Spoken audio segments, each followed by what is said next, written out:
शकील शेख आहेत? राज पुढे येत म्हणाला. हो आहेत, पण तुम्ही कोण? तिने विचारलं. पुणे पोलीस खात्यातून आलो आहोत. एक महत्त्वाचं काम आहे त्यांच्याकडे. काही चौकशी करायची आहे. राजकडे बघत तिलाही ते खरं वाटलं. तिने दोघांना वरपासून खालपर्यंत बघितलं. त्यांचे कपडे आणि बूट, सगळं काही असं वाटत होतं की ते खरं सांगत असावेत. ठीक आहे, तुम्ही आत या, असं म्हणून तिने दोघांना आत घेतलं. 1 BHK सदृश तो फ्लॅट होता, पण एरिया कमी होता. आतमधून एका वृद्ध स्त्रीच्या खोकण्याचा आवाज येत होता. ती तरुणी आतमधून त्यांच्यासाठी पाणी घेऊन आली. त्या आतल्या खोलीत आहेत, त्या जागेवरून उठू शकत नाहीत. तुम्हालाच आत यावे लागेल, ती म्हणाली. दीपक आणि राज दोघेही आता आतल्या खोलीमध्ये आले. एक वृद्ध स्त्री पलंगावर बसून पेपर वाचत होती. तिचं वय 65 ते 70च्या घरात असावं. पाय फ्रॅक्चर झालेला होता, त्यामुळे ती जागची उठू शकत नव्हती. नमस्कार, आम्ही पुणे पोलीस खात्यातून आलोय. काही महत्त्वाची चौकशी करायची होती. तसं घाबरू नका, एक जनरल चौकशी असेल ही. राजने आता बोलण्यात थोडा मृदूपणा आणत बोलायला सुरुवात केली. बापरे, पुणे पोलीस? नक्की झालंय काय साहेब? तिने विचारलं. अहो, मी तेच म्हटलं तुम्हाला, घाबरू नका. आम्हाला फक्त शर्मिलाबद्दल माहिती हवी होती. शर्मिला? हो, शर्मिला जरीवाल. तुम्ही त्यांच्याकडे नोकरीला होतात. तुम्ही तिची आया होतात. तिला सांभाळायच्यात तुम्ही, असं समजलं आम्हाला, दीपक म्हणाला. तिचं नाव ऐकून शकीलाच्या चेहऱ्याचा रंग उडाला. आठवलं, आम्हाला तिच्याबद्दल माहिती हवी होती. म्हणजे तुम्ही तिथे किती वर्ष नोकरी केली आणि तिच्याबद्दल तुम्हाला काय सांगता येईल? फॅमिली हिस्ट्रीबद्दल तुम्हाला जी माहिती आहे ते तुम्ही सांगा. आणि शर्मिलाबद्दलही सांगा. ती कशी होती? तिची आणि तुमची शेवटची भेट कधी झाली होती? आणि आता तुमचे तिच्याशी संपर्कात आहात का? तिचा श्वास आपोआप वाढल्यासारखा वाटला. तिला दम लागायला लागला. काय होते तुम्हाला? काय होते तुला? आम्ही. ती तरुणी आता तिच्या जवळ आली आणि तिने तिला थोडंसं पाणी दिलं. ते पाणी पिऊन शकीलाला जरा बरं वाटू लागलं. साहेब, ही चौकशी आजच केली पाहिजे का? त्या तरुणीने विचारलं. ठीक आहे, त्यांची तब्येत खराब असेल तर आम्ही परत कधीतरी येतो. राज उठून उभा राहिला. थांबा, मी सांगते सगळं. तू जा, आमच्यासाठी चहा आण, शकीला तिला म्हणाली. आणि आता ती बोलू लागली. जरीवाल साहेबांकडे मी आजपासून जवळपास 30 वर्षांपूर्वी कामाला लागले होते. नुकतंच लग्न झालं होतं माझं. आणि त्यावेळी ते आणि त्याची बायको दोघं राहायचे. त्यांना मूलबाळ काहीही नव्हतं. लग्नाला 6 वर्ष झालेली, पण त्यांना मूलबाळ नव्हतं. एक दिवस दोघं नवरा बायको कुठेतरी गेले. 4-5 दिवस ते आलेच नाहीत. ते आले तेव्हा त्यांच्या म्हणजे जरीवाल साहेबांच्या बायकोच्या कडेवर एक लहान बाळ होतं. ते मूल जास्त मोठं नव्हतं. जेमतेम 1.5 महिन्याचे ते बाळ असेल. नंतर तिचं नाव शर्मिला ठेवण्यात आलं. मग मी तिला सांभाळू लागले. म्हणता म्हणता मला तिचा लळा लागला. हळूहळू ती मोठी होऊ लागली. सगळं काही अगदी सामान्यपणे सुरू होतं. म्हणता म्हणता 12-13 वर्ष निघून गेली. ती नुकतीच वयात आली होती. मला ती रात्र आठवत आहे. तिचा नुकताच पौंगाडावस्थेत प्रवेश झालेला. त्या रात्री तिला खूप ताप आलेला. त्या रात्री मी तिथेच राहिले तिच्यासोबत, कारण जरीवाल साहेबांची बायको हळूहळू आजारी पडू लागली होती.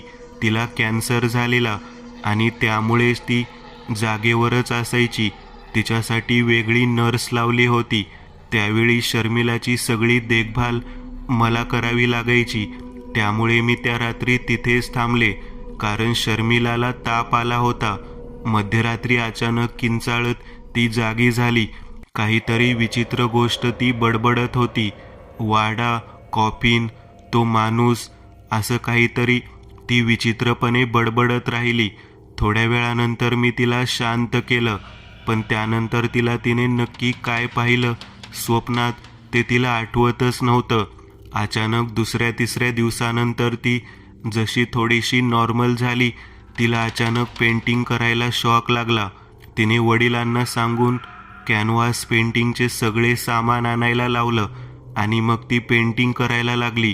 सुरुवातीला तिने काहीतरी विचित्र अशा 2 पेंटिंग्स बनवल्या होत्या. ते पाहिल्यानंतर जरीवाल साहेबांना थोडं विचित्र वाटू लागलं. तिच्यावर कुठल्या तरी पिशाच्याचा सावट पडलाय असं त्यांना उगाचच वाटू लागलं. ते तिला 10-15 दिवसांसाठी कुठेतरी घेऊन गेले होते. तिला तिथे सोडून ते दुसऱ्या दिवशी परत आले. 15 दिवसानंतर ती परत आली. काही महिने ती अगदी सामान्य राहिली, पण परत मग तिचं रात्री झोपेत ओरडत जागं होणं, विचित्र असे भास तिला व्हायचे. मध्येच रात्री झोपेतून ओरडत ती म्हणायची की खोलीत एक बाई फिरती, ती बाई गर्भवती आहे. तिच्याच बरोबर एक विवस्त्र माणूसही तिला दिसायचा. मध्येच कुठून तरी ती म्हणायची की एक कोट आणि पॅन्ट घातलेला व्यक्ती घरात फिरताना दिसतो. हे सगळं ती रात्री जे काही सांगायची, दुसऱ्या दिवशी तिला त्यातलं काहीच आठवायचं नाही. तिला कुठला तरी मानसिक आजार झाल्याचं वाटू लागलं. तिला परत ते कुठंतरी घेऊन गेले. वेगवेगळ्या ठिकाणी ते तिला घेऊन जात होते. हळूहळू मलाही समजायला लागलं की ते भूत उतरवणाऱ्या लोकांकडे, मांत्रिकाकडे तिला घेऊन जात होते. अखेर वैतागून कशाचाच गुण न आल्यामुळे त्यांनी आता एका मानसोपचार तज्ज्ञाकडे तिला घेऊन जायला सुरुवात केली. त्याने असं तिला सांगितलं की तिला कोणता तरी मानसिक आजार झालेला, जे आधी पण एका डॉक्टरने त्यांना सांगितलं होतं, पण त्यावेळी त्यांनी विश्वास ठेवला नव्हता. त्याची ट्रीटमेंट चालू केल्यानंतर तिला काही दिवस बरं वाटलं. एक 4-5 महिने तिला बरं वाटलं, पण नंतर परत एके रात्री तिने तेच पाहिलं. झोपेतून आरडाओरडा करत ती उठायची. वाडा, कॉफिन, सूटवाला माणूस, गर्भवती स्त्री असं काहीतरी ती बडबडायची. हे सगळं ती बोलत असताना अचानक मला ती एक गोष्ट लक्षात आली की तिने एक पेंटिंग देखील बनवलं होतं. त्या पेंटिंगमध्ये तसाच एक माणूस तिने बनवला होता, सूट आणि कोटमध्ये. ती गोष्ट कदाचित तिच्या वडिलांना म्हणजे जरीवाल साहेबांच्या लक्षात आली नव्हती. एका दिवशी मी एकांतात त्यांना ही गोष्ट लक्षात आणून दिली, कारण रात्री ती काय बडबडायची त्यावेळी ती तिथे नसायचे. मी त्यांना सांगितलं की रात्री बेरात्री ती आरडाओरड करत होती, तेव्हा ती ज्या माणसाबद्दल बोलते त्याच माणसाचं चित्र तिने काढले आणि त्या चित्रानंतरच तुम्ही तिचं पेंटिंग बंद करून टाकलं. हे प्रकरण काहीतरी वेगळं आहे, हे देखील मी त्यांना समजावलं. आता कोणास ठाऊक नक्की पुढे काय झालं. त्यांनी मला घरी जायला सांगितलं आणि त्या संध्याकाळी मी नेहमीप्रमाणे माझ्या घरी आले. दुसऱ्या दिवशी सकाळी मी येऊन बघितलं तर जरीवाल साहेब तिला घेऊन कुठेतरी बाहेर गावी गेले होते. 3 दिवसानंतर ते एकटेच परत आले. मी विचारलं की शर्मिला कुठे आहे, त्यावर त्यांनी काही उत्तर दिलं नाही. लवकरच ती परत येईल एवढेच ते म्हणाले. पुढचे जवळपास 15-20 दिवस शर्मिला तिथे नव्हती. जरीवाल साहेब आठवड्याच्या शेवट शहराबाहेर जायचे. ते कुठे जायचे कोणालाच काही माहिती नव्हतं आणि मग ते परत यायचे. महिन्याभरानंतर ते शर्मिलाला परत घेऊन आले आणि त्यानंतर परत तिला तो त्रास कधीही झाला नाही. शकीला हे सगळं बोलत होती. तिचा चेहरा गंभीर झालेला. काहीतरी आणखीही होतं जे तिला सांगायचं होतं. हे कसं शक्य आहे? शकीलाच्या म्हणण्यानुसार 1.5 महिन्याच्या असताना तिला ते घेऊन आले होते. म्हणजे ती त्यांची मुलगी नव्हती आणि पहिली 12-13 वर्ष तिला कसलाच मानसिक त्रास नव्हता. पण मग शकीला जे म्हणाली त्याच गोष्टी मी देखील अनुभवल्यात आणि शर्मिलाने देखील. ते कबूल केले की तिला स्वप्नात तो माणूस दिसायचा, कोट पॅन्टवाला माणूस. पण हे कसं शक्य आहे? 12 ते 13 वर्षापर्यंत शर्मिला ही शकीलच्याच नजरेखाली राहिली होती. तिचं बाहेर कुठेच येणं जाणं नव्हतं आणि ज्या गोष्टी मी समोर घडताना पाहिल्या आहेत त्या गोष्टी तिने आजपासून जवळपास 25 वर्षांपूर्वी कशा काय अनुभवल्या होत्या. नक्की काय रहस्य आहे शर्मिलाचा भूतकाळ अजूनही पूर्ण कळलेला नाही. त्याच्यात नक्कीच भयानक असं काहीतरी आहे. राजच्या डोक्यात विचारचक्र वेगाने सुरू होती. दीपकला मात्र अजूनही काहीच माहिती नव्हतं. तो या गोष्टीकडे फक्त एका केसच्या हिशोबानेच पाहत होता. काय झालं तुम्हाला? अजून काही सांगायचंय का? राजने शकिलाच्या चेहऱ्यावरची अस्वस्थता पाहून तिला विचारलं. साहेब, एक गोष्ट मला सांगायची होती. ती म्हणजे शर्मिलाचं एका मुलाबरोबर प्रेम प्रकरण होतं जेव्हा ती कॉलेजमध्ये होती. क्रिसमसचा तो दिवस होता. संध्याकाळी त्यांच्या कॉलेजचे काही मित्र तिला घेण्यासाठी बंगल्यावर आले होते. मित्रमैत्रिणींबरोबर ती एका कारमध्ये बसून निघून गेली होती. रात्री 2:30 वाजता ती एकटीच तिथून परत आली आणि त्याच रात्री तिचा तो बॉयफ्रेंड जो बेपत्ता झाला, तो अशा पद्धतीने बेपत्ता झाला की त्याचा काहीही सुगावा पोलिसांना देखील लागला नाही. त्या रात्री ते एका बीच रिसॉर्टवरती पार्टीसाठी गेले होते. तिथूनच तो बेपत्ता झाला. तो कसा बेपत्ता झाला याबद्दल कोणीच काही पाहिलेलं नाही, पण नक्कीच त्याच्या बेपत्ता झाल्यानंतर पुढचे 2-3 दिवस खूप विचित्र गेले. तिला फणफणून ताप भरला होता. ती तापाच्या ग्लानीतच 2 दिवस खोलीतच होती, कुठे बाहेर गेली नाही. आणि मग त्या रात्री जरीवाल साहेब मला म्हणाले होते की आज तू घरी जाऊ नकोस, शर्मिलाच्या सोबतीलाच राहा, तिचा ताप अजूनही उतरत नाहीये. म्हणून मी तिच्या सोबतीला त्या रात्री राहिले. त्या रात्री ती परत एकदा तशीच किंचाळत उठली. तिला ते दृश्य परत एकदा दिसत होती. ती सारखी सारखी म्हणत होती, तो विवस्त्र माणूस, कोटवाला माणूस, ते कॉफिन, ती गर्भवती स्त्री, तो वाडा, असं काहीतरी असंबंध बडबडत राहिली. मला परत एकदा भीती वाटू लागली की ही परत एकदा त्याच मानसिक अवस्थेत जाते की काय. मला असेही वाटले की तिच्या बॉयफ्रेंडचा बेपत्ता होण्याबद्दलचं रहस्य तिला माहिती असावं. पण या गोष्टी मला नंतर आठवल्या. त्यानंतर परत एकदा तिचा तो त्रास काही दिवस सुरू होता. पण परत एकदा जरीवाल तिला घेऊन महिन्याभरासाठी कुठेतरी गेले. 1 महिन्याने ते तिला परत घेऊन आले. तेव्हा ती अगदी व्यवस्थित होती. पुढे 1-2 वर्ष मी त्यांच्याकडे काम केलं. मग माझ्या काही वैयक्तिक कारणामुळे मला ती नोकरी सोडावी लागली आणि मग त्यानंतर आमचा कधीच संबंध आला नाही. तिने तसं मला तिच्या लग्नाला बोलावलं होतं, पण मी जाऊ शकले नव्हते. पण मला एक प्रश्न होता की तुम्ही तिची तपासणी का करत आहात? ती सुखरूप आहे ना? तिला काही झालेलं नाही ना? शकिलाने विचारलं. त्या अगदी सुखरूप आहेत, त्यांना काहीही झालेलं नाही. ही एक वेगळ्याच केसची चौकशी सुरू आहे. त्यासाठी आम्हाला शर्मिला आणि जरीवाल कुटुंबाबद्दल थोडी माहिती हवी होती. माझी एक विनंती आहे, कृपया ही केस खूपच गोपनीय असल्यामुळे तुम्ही शर्मिलाशी जरा संपर्कात असाल तरीही तिच्याशी कोणतीही वाच्यता करू नका की आम्ही इथे आलो होतो. इतकंच नाही, पण जरीवाल यांना देखील तुम्ही काहीही सांगू नका. कायद्याच्या दृष्टीने तुम्ही फ्लॅटमध्ये येऊ शकता म्हणून म्हणालो. बाकी तुम्ही सांगितलेल्या माहितीबद्दल धन्यवाद. राज उठला. तिचे आभार मानून आता ते तिथून निघाले. पुढे त्यांना जाऊन भास्कर काळे या जरीवाल यांच्या जुन्या नोकराला भेटायचं होतं. भास्कर काळे आपली मदत का करेल? शकिलाचं एक वेळ ठीक होतं, ती फक्त शर्मिलाची आया म्हणून काम करायची.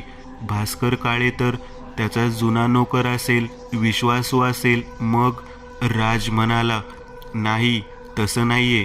ते तो विश्वासू नोकर होता, पण जरीवालाच्याच घरात चोरी करताना त्याला पकडण्यात आलं होतं आणि त्यामुळे जरीवाल त्याला नोकरीवरून काढलं होतं.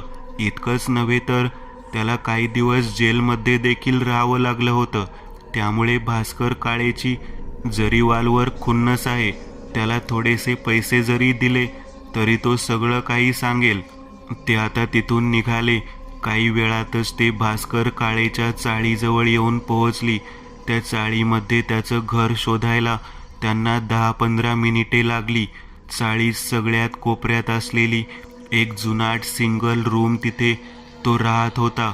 दीपकने दरवाजाजवळ येत दरवाजा ठोठावला आणि काही वेळातच आतून एका वृद्ध माणसाने दरवाजा उघडला.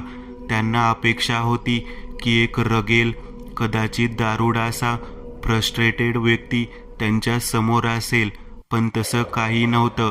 एक अतिशय सडपातळ परिस्थितीने गांजलेला असा एक वृद्ध व्यक्ती त्यांच्या समोर उभा होता. आतमध्ये पलंगावर एक मुलगा आडवा झोपला होता.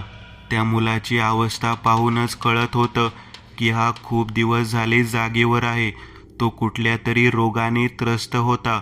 तो शांतपणे झोपला होता आणि त्याच्या बाजूला सलाईनची एक बाटली लटकवलेली दिसत होती. बोला, कोणाला भेटायचंय? त्या वृद्ध व्यक्तीने विचारलं. भास्कर काळे आपणच का? आम्हाला तुमच्याशी थोडंसं बोलायचंय, थोडी चौकशी करायची होती. आम्ही पुणे पोलीस खात्यातून आलोय. पोलीस खात्याचं नाव ऐकल्यावरच भास्कर जरासा घाबरला, पण त्याने तसं दाखवलं नाही. आपण बाहेर जाऊन बोलायचं. माझा मुलगा आत्ताच झोपलाय, इथे जागा पण कमी आहे, तो म्हणाला. ती 10 बाय 10ची खोली होती. राजला ती परिस्थिती बघून वाईट वाटलं. ठीक आहे, तुम्ही म्हणाल तसं, राज म्हणाला आणि दोघेही आता बाहेर येऊन थांबले. काही वेळातच भास्कर अंगावर शर्ट चढवून बाहेर आला. आता ते तिघेही त्या चाळीतून बाहेर निघाले आणि समोरच असलेल्या एका छोट्याशा हॉटेलमध्ये सगळ्यात कोपऱ्यातल्या टेबलजवळ येऊन बसले. त्यांनी तिघांसाठी चहा सांगितला आणि आता राज बोलू लागला. आम्हाला तुमच्याकडे काही माहिती हवी आहे. तुम्ही जरीवाल्यांच्याकडे कामाला होतात असं समजलं. तुम्ही त्यांच्याकडची नोकरी का सोडलीत हे देखील आम्हाला माहिती आहे. आम्हाला त्यांच्याच कुटुंबियांबद्दल थोडीशी माहिती हवी आहे. एका गोपनीय अशा केसमध्ये आम्ही त्यांची चौकशी करणार आहोत. तुम्ही त्यांच्याकडे खूप वर्ष कामाला होतात. त्या कुटुंबियाबद्दल तुम्हाला जे काही माहिती आहे, छोट्यातली छोटी गोष्ट, ती देखील तुम्ही आम्हाला सांगा. राज म्हणाला. मी काम सोडलं नव्हतं साहेब, मला कामावरून काढण्यात आलेलं. जरीवाल तसा खूप कंजूस माणूस होता. माझ्या मुलाचा ॲक्सिडेंट झालेला. त्या ॲक्सिडेंटमध्ये त्याच्या डोक्याला मार लागला आणि तेव्हापासून तो जागेवरच आहे. आज 7 वर्ष झाली तो जागेवर आहे. जरीवालला मी त्यावेळी मुलाच्या ऑपरेशनसाठी 1,00,000 रुपये मागितले होते, पण त्या नालायकाने मला ते पैसे दिले नाहीत. ते ऑपरेशन झालं असतं तर माझ्या मुलाची ही अवस्था नसती. त्याच्या मणक्याचं ऑपरेशन त्यावेळेस झालं नाही आणि आता तो पूर्णतः जागेवर आहे. याच दुःखात माझी बायको 3 वर्षापूर्वी वारली. मुलाच्या बायकोने त्याला असंच सोडलं आणि ती निघून गेली. पण मी कसं सोडू त्याला असं? तेव्हा त्याने ते पैसे दिले नाहीत. मी खूप रडलो, त्याच्या पाया पडलो, पण त्याने ते पैसे दिले नाहीत. 1,00,000 त्याच्यासाठी काही फार नव्हते. शेवटच्या रात्री मी चोरी करायचं ठरवलं, पण चोरी करायला गेलो आणि पकडलो गेलो. त्याला माझ्यावर दया आली नाही. त्याने मला पोलिसात दिलं. खूप नालायक आणि हरामखोर माणूस आहे तो, पण त्याच्याबद्दल बोलताना भीती वाटते मला, म्हणून आजपर्यंत गप्प आहे मी. पण आता तसं गमवायला काही शिल्लक नाही. भीती वाटते म्हणजे तो खूप पॉवरफुल माणूस आहे का? पोलीस खातं, राजकारण्यांबरोबर खूप ओळखी आहेत का त्याच्या? राजने विचारलं. नाही साहेब, अशा छोट्या मोठ्या गोष्टींना मी सुद्धा घाबरलो नसतो. आघोरी माणूस आहे तो साहेब, आघोरी. मी पाहिले त्याच्या घरात काय व्हायचं, पण वाईट वाटायचं फक्त त्याच्या त्या मुलीसाठी, शर्मिलासाठी. भास्करच्या चेहऱ्यावरचे हावभाव एकदम बदलून गेले होते. आता हे नवीनच काहीतरी समजत होतं. आघोरी माणूस म्हणजे नक्की काय म्हणायचंय तुम्हाला? काय करायचा तो असं? राजने आता विचारलं. सुरुवातीपासून सांगतो. 1985 मध्ये मी याच्याकडे कामाला लागलो होतो. खूप धार्मिक होता. देवधर्म खूप मानायचा, खूप जास्त. कधी कधी असं वाटायचं इतका अतिरेक का करतोय हा? बरं सगळं काही होतं, काहीही नव्हतं असं नाही. सुंदर बायको होती, वडिलोपार्जित धन दौलत, प्रतिष्ठा, सगळं काही होतं. गोव्यापासून काही अंतरावरच एक मॅंगनीजची खाण होती. त्या काळात लाखोची कमाई होती महिन्याची. पण 1990च्या काळात एक वाईट घटना घडली. मॅंगनीजच्या खाणीत काहीतरी मोठा अपघात झाला आणि 15 जणांचे जीव गेले. ते झाल्यानंतर सरकारने ती खाण जप्त केली. लाखोची कमाई थांबली. शिवाय कोर्ट केसेस आणि दिवंगत मजुरांना द्यावी लागणारी भरपाई यात जरीवाल बर्बाद झाला. त्याला दारूचे व्यसन लागलं. देवधर्म त्यांनी आता सगळं सोडून दिलं होतं. अशातच एके रात्री तो एका पार्टीला गेला होता.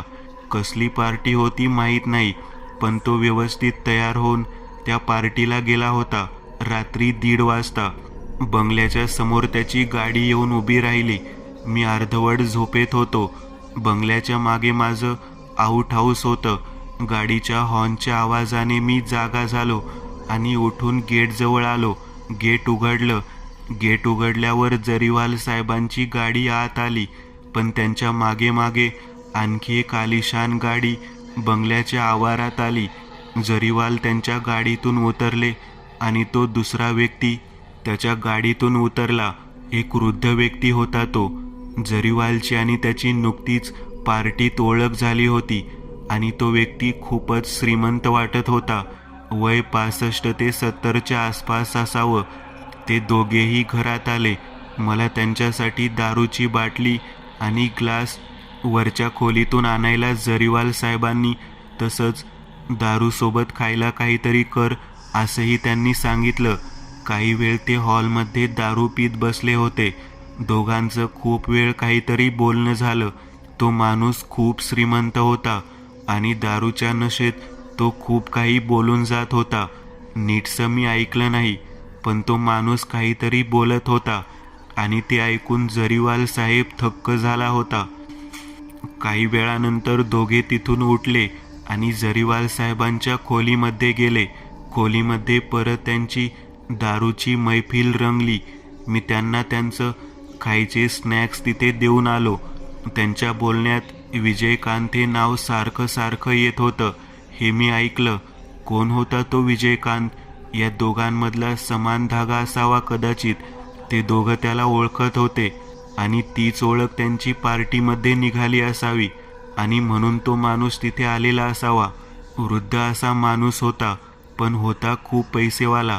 त्या रात्री तो माणूस बंगल्यावरच राहिला. दुसऱ्या दिवशी सकाळी तो उठला आणि मग तिथून जरीवाल साहेबांच्या सोबत काही वेळ गप्पा करून चहा वगैरे घेऊन तो तिथून निघून गेला. गाडीतून उतरला एक वृद्ध व्यक्ती होता तो. जरीवालची आणि त्याची नुकतीच पार्टीत ओळख झाली होती आणि तो व्यक्ती खूपच श्रीमंत वाटत होता. वय 65 ते 70च्या आसपास असावं. ते दोघेही घरात आले. मला त्यांच्यासाठी दारूची बाटली आणि ग्लास वरच्या खोलीतून आणायला जरीवाल साहेबांनी, तसंच दारूसोबत खायला काहीतरी कर असंही त्यांनी सांगितलं. काही वेळ ते हॉलमध्ये दारू पीत बसले होते. दोघांचं खूप वेळ काहीतरी बोलणं झालं. तो माणूस खूप श्रीमंत होता आणि दारूच्या नशेत तो खूप काही बोलून जात होता. नीटसं मी ऐकलं नाही, पण तो माणूस काहीतरी बोलत होता आणि ते ऐकून जरीवाल साहेब थक्क झाला होता. काही वेळानंतर दोघे तिथून उठले आणि जरीवाल साहेबांच्या खोलीमध्ये गेले. खोलीमध्ये परत त्यांची दारूची मैफिल रंगली. मी त्यांना त्यांचं खायचे स्नॅक्स तिथे देऊन आलो. त्यांच्या बोलण्यात विजयकांत हे नाव सारखं सारखं येत होतं. हे मी ऐकलं. कोण होता तो विजयकांत? या दोघांमधला समान धागा असावा. कदाचित ते दोघं त्याला ओळखत होते आणि तीच ओळख त्यांची पार्टीमध्ये निघाली असावी आणि म्हणून तो माणूस तिथे आलेला असावा. वृद्ध असा माणूस होता तो, पण होता खूप पैसेवाला. त्या रात्री तो माणूस बंगल्यावरच राहिला.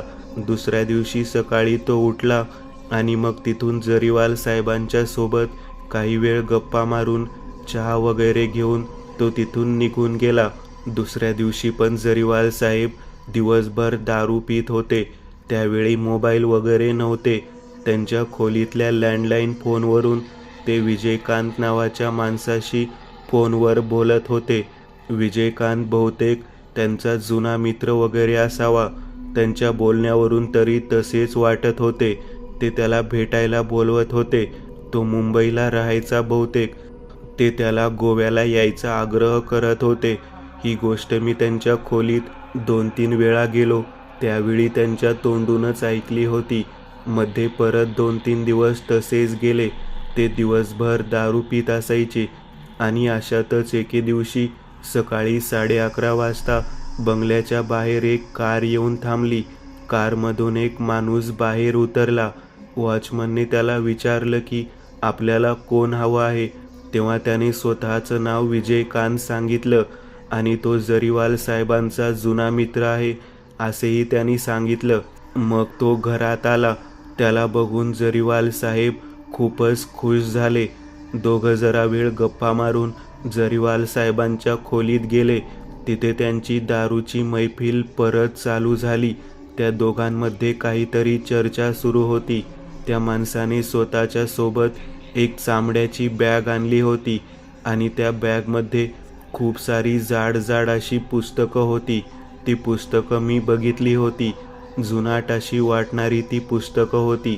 संध्याकाळी जेव्हा मी त्यांच्या खोलीत गेलो तेव्हा दोघेही दारू पिऊन पूर्णपणे तर झालेले. जरीवाल पलंगावर झोपले होते तर विजयकांत बाजूलाच असलेल्या सोफ्यावर झोपी गेला होता. बाजूला टेबलवर ठेवलेली ती पुस्तक मी वर बघितली होती. त्याची 1-2 पानं पालटून बघितली तेव्हा मला त्याच्यात चित्रविचित्र विकृत अशा आकृत्या आणि विकृत अशी चित्र दिसली. पूर्ण पुस्तक संस्कृत सारख्याच कुठल्या तरी भाषेमध्ये लिहिलेलं दिसत होतं.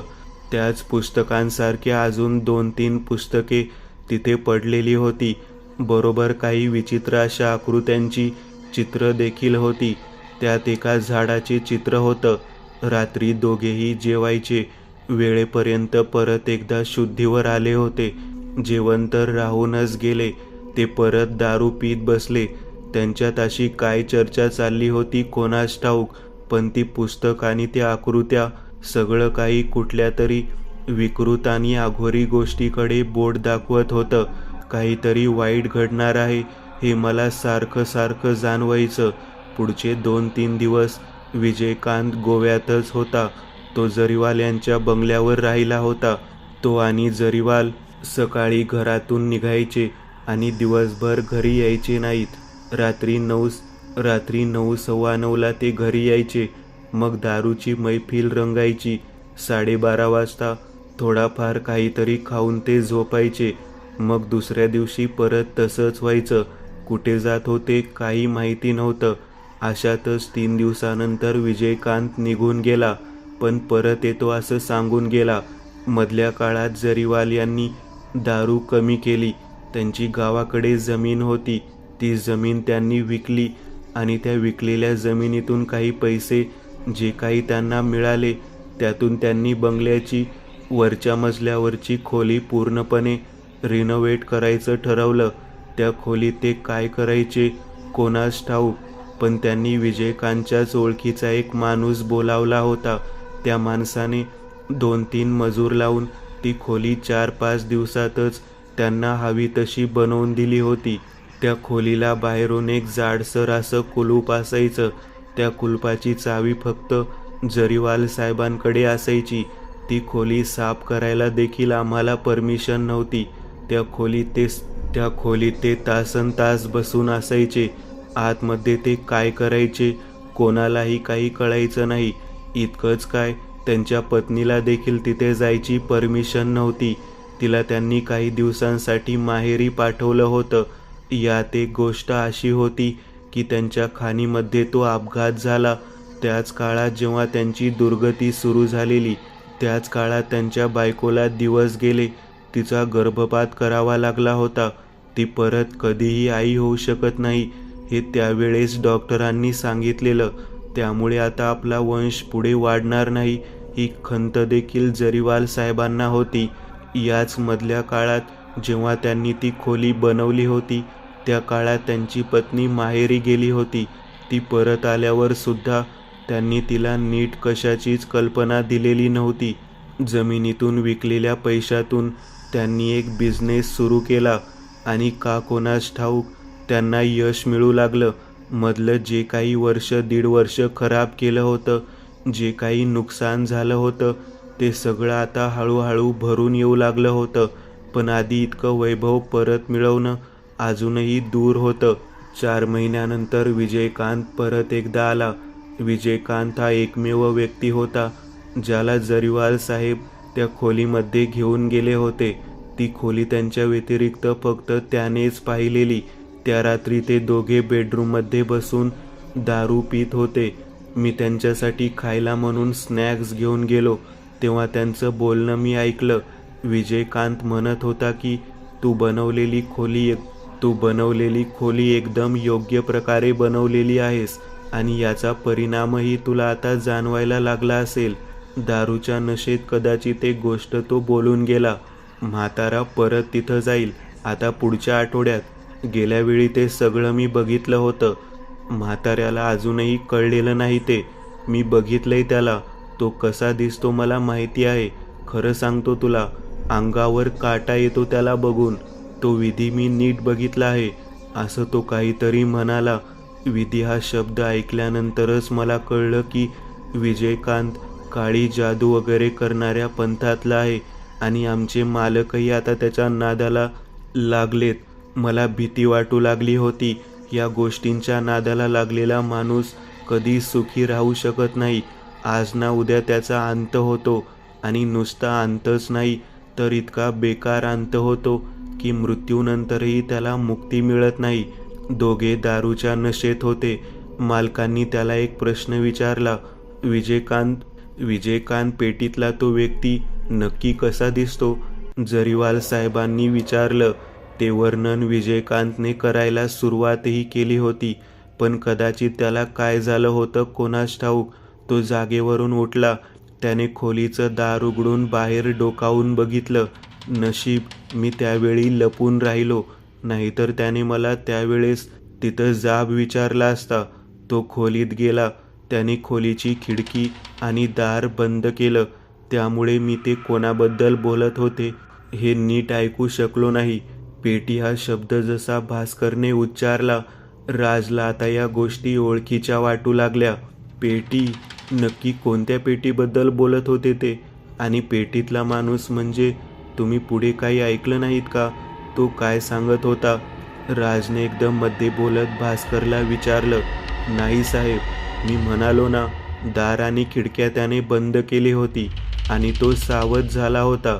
कदाचित त्याला शंका आली होती की मी बाहेर उभं राहून सगळं काही ऐकतोय, त्यामुळे तिथे थांबणं माझ्यासाठी धोक्याचं होतं. ती रात्र सरून गेली. दुसऱ्या दिवशी ते दोघे परत एकदा सकाळी कुठेतरी निघून गेले आणि दुपारी परत आले. विजयकांत त्याच दुपारी मुंबईला निघून गेला. 15-20 दिवस होऊन गेले होते. अचानक एके दिवशी सकाळी बंगल्यातला फोन वाजला. फोन मी उचलला होता. फोन मुंबईवरून आलेला. समोरून एक माणूस बोलत होता. त्याने मालकांबद्दल विचारलं. मी मालकांना बोलावून आणलं. मालकांनी फोन जसा कानाला लावला आणि समोरच्या माणसाशी ते बोलू लागले. त्यांना जबरदस्त धक्का बसला. अरे, हे कसं शक्य आहे? 5 दिवसांपूर्वी आमचं बोलणं झालेलं, तेव्हा तर विजयकांत अगदी चांगला होता. तसं मी त्याला 2 दिवसापासून फोन करतोय, पण त्याचा कोणताही संपर्क होऊ शकला नाही. पोलिसांना अजून काही समजलं नाही का? मालकांनी विचारलं. नक्कीच विजयकांतचं काहीतरी बरं वाईट झालं होतं, एवढं मात्र मला त्यातून समजलं. मी मालकांना त्यानंतर विचारलं सुद्धा, पण त्यांना काही उत्तर दिलं नाही. तो कुठल्या तरी अघोरी गोष्टीच्या नादाला लागला होता आणि त्यातच त्याची दुर्गती झाली. पण त्याचं नक्की काय झालं ते नाही समजलं आणि त्याचं जे काही झालं त्यामुळे मालकांना एक जबरदस्त धक्का बसला होता. जणू त्याचं कुठलं तरी काम अर्धवट राहणार होतं. इतके ते डिप्रेशनमध्ये गेले होते. पुढचे कितीतरी दिवस ते दारू पीत असायचे. अशातच बायकोला कॅन्सर झाल्याचं त्यांना समजलं. बिझनेस व्यवस्थित सुरू होता. बायकोला कॅन्सर झाल्याची ती बातमी त्यांना खूपच धक्का देऊन गेली होती. आमच्या मालकीनबाई तशा चांगल्या होत्या. त्यांच्या मनात एकच इच्छा होती की त्यांना आई व्हायचं होतं.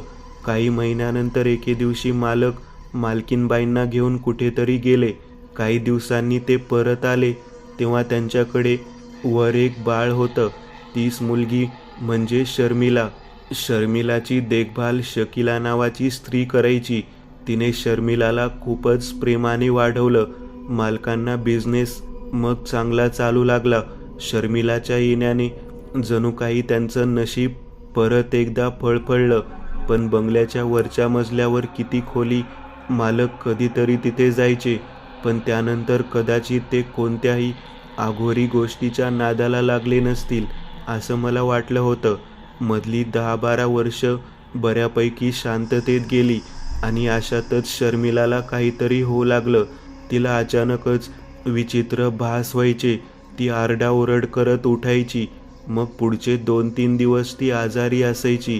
तिला ताप यायचा. तापातून बरी झाल्यानंतर अचानक तिला चित्रकलेची आवड निर्माण झाली. जरीवाल साहेबांनी सुद्धा तिला पूर्णपणे स्वतंत्र दिलं होतं. तिला हवं ते सामान ते आणून द्यायचे. तिने 2-3 चित्र काढली होती, पण ती चित्र पाहून त्यांचं डोकं फिरलं आणि त्यांनी तिची चित्रकला बंद करून टाकली. ठीक आहे, बाकी शर्मिलाबद्दलची माहिती आमच्याकडे आहे. तुम्ही त्या व्यतिरिक्त काहीतरी सांगा. म्हणजे परत जरीवाल यांनी कोणत्या अघोरी गोष्टीत सहभाग घेतला याबद्दल तुम्हाला काही माहिती मिळाली किंवा तसं जाणवलं का? हो, मी तेच सांगणार होतो. शर्मिलाने ती चित्र जी काढली होती ती चित्र पाहून पुढचे काही दिवस जरीवाल साहेब डिस्टर्ब होते. त्यांना दारू प्यायला परत सुरुवात केली होती. का कोणास ठाऊक. त्यांना त्या चित्रामध्ये असं काय विचित्र वाटायचं कोणास ठाऊक. ती चित्र होतीच थोडीशी वेगळ्या धाटणीची, पण त्याचा इतका विचार करण्याची गरज नव्हती. त्यांचं परत एकदा त्या खोलीत जाणं वाढलं होतं.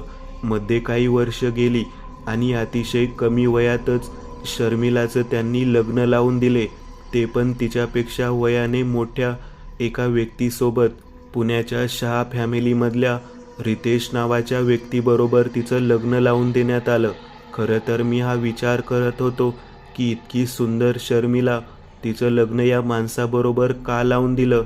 असो, पण तो त्यांचा पर्सनल मॅटर आहे. मी काय बोलणार.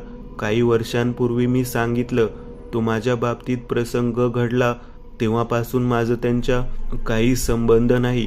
पण खरं सांगतो, गरिबाची तळतळ लागल्याशिवाय राहत नाही. भास्कर म्हणाला. मला जेवढं माहिती होतं तेवढे मी सांगितले साहेब. त्या व्यतिरिक्त आता मला आणखी काहीही माहिती नाही. गेल्या 7 वर्षात मी त्यांच्या कॉन्टॅक्टमध्ये नाही. एका ATM सेंटरवर सिक्युरिटी गार्डची नोकरी करतो. त्यातूनच 8-9 हजाराचा पगार मिळतो. त्यातून चालवतो कसं तरी स्वतःचे घर, भास्कर म्हणाला. राजला खूप वाईट वाटलं होतं. ठीक आहे, तुम्ही खूप महत्त्वाच्या गोष्टी सांगितल्यात. धन्यवाद. आता ते हॉटेलमधून बाहेर आले. दीपक गाडीच्या दिशेला गेला, पण राज मात्र भास्करबरोबर त्याच्या घराकडे चालत गेला. त्याने स्वतःचा नंबर भास्करला दिला होता आणि लवकरात लवकर एका चांगल्या डॉक्टरमार्फत त्यांच्या मुलाचं ऑपरेशन करून द्यायचं वचन त्यांनी दिलं होतं. तुम्ही मुलाला हॉस्पिटलमध्ये घेऊन जा. त्याचं ऑपरेशन करायची तयारी करा. कितीही पैसे लागू देत. जास्त विचार करू नका. असं म्हणून राज तिथून निघून आला. तो आता गाडीत येऊन बसला. आता एकच ठिकाण राहतं, ते म्हणजे ते चर्च, दीपक म्हणाला.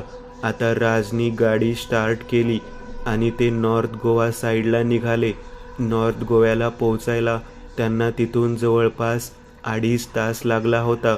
संध्याकाळचे 5 वाजले होते.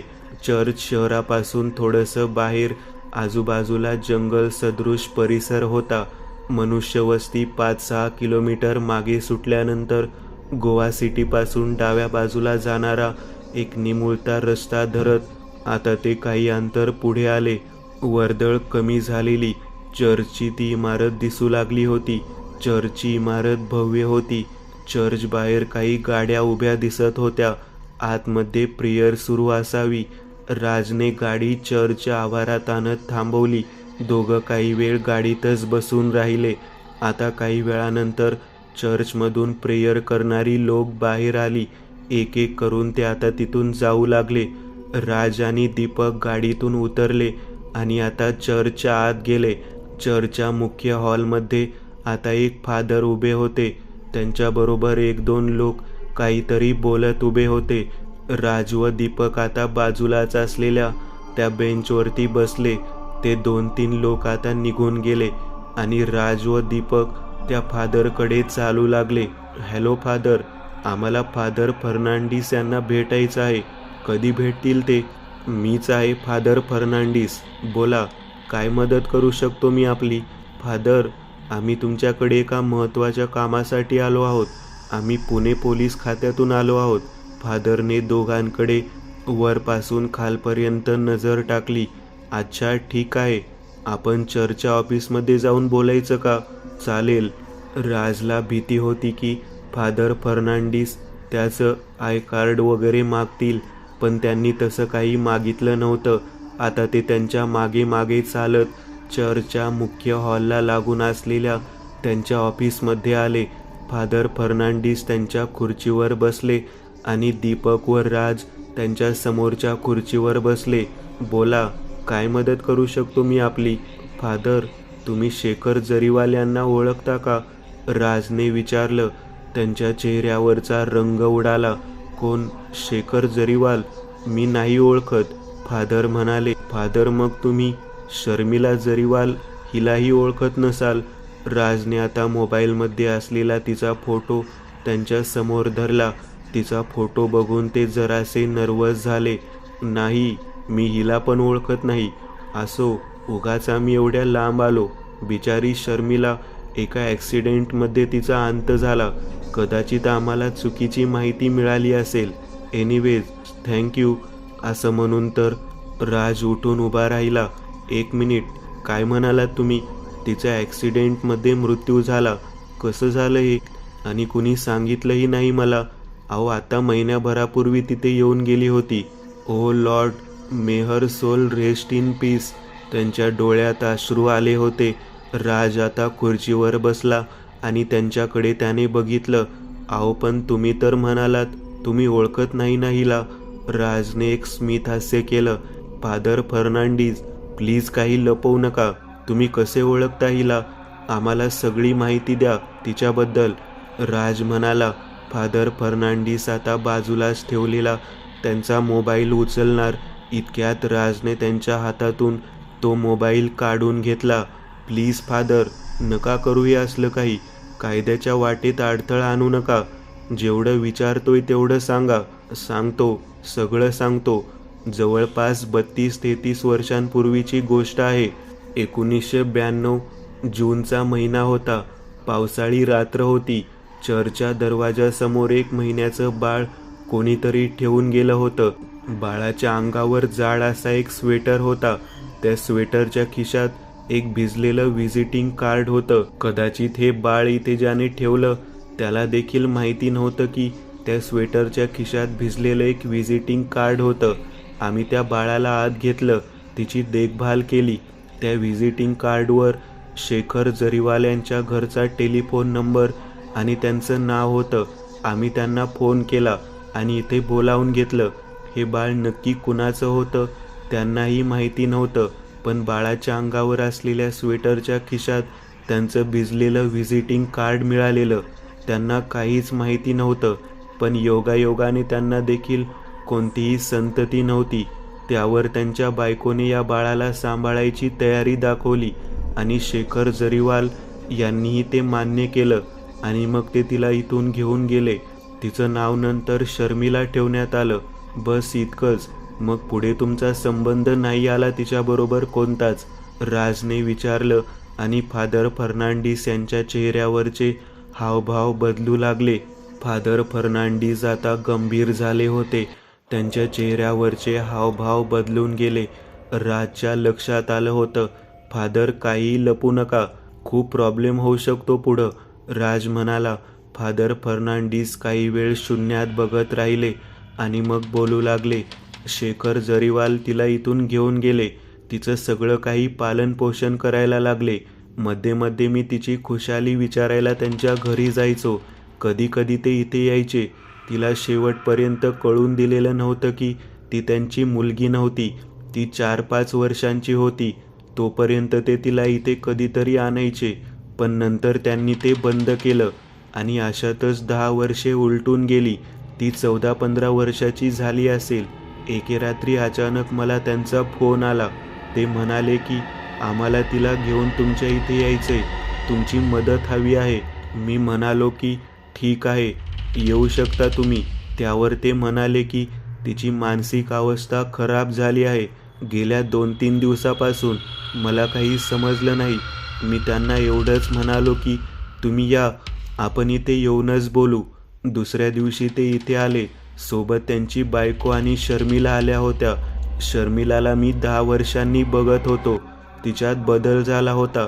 ती वयात आली होती. मग जरीवाल यांनी मला सगळं सांगितलं की गेले काही दिवस ती रात्री बेरात्री आरडाओरडा करत उठतीये. तिला चित्रविचित्र प्रकारचे लोक घरात दिसत आहेत.